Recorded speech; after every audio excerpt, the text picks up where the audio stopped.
I'm from India. My name is Raja Mohan. I run the strategic studies program at a think tank in India. It's called the Observer Research Foundation.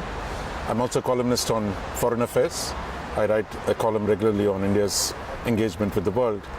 And I'm also author of many books, including on India's foreign policy, India's maritime strategy, and India's nuclear politics.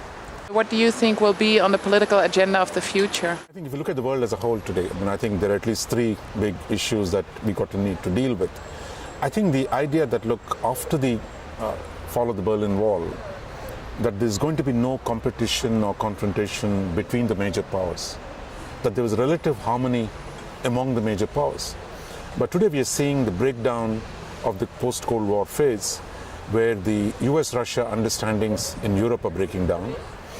In Asia, there is a new tension between the Americans and the Chinese.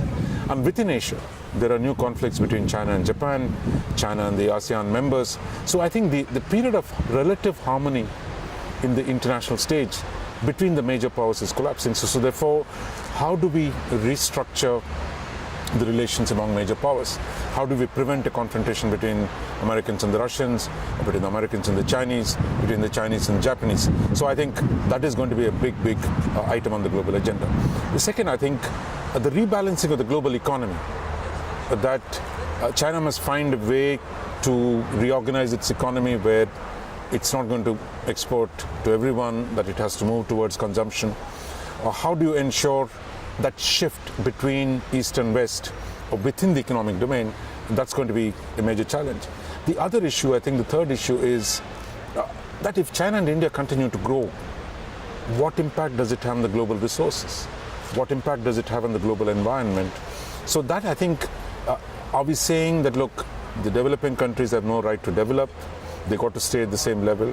Or are we going to ask the developed countries to give up what they've achieved over the last 500 years? So I think, can we find a new balance between environment and economic growth, between energy and economic growth, that you need to structure a whole range of arrangements, both political, technological, and institutional, that we have to deal with energy, climate change, and ensuring sustainable development across the world. I think I would see then great power relations, rebalancing global economy, and sustainable development. These are the three main priorities for the world.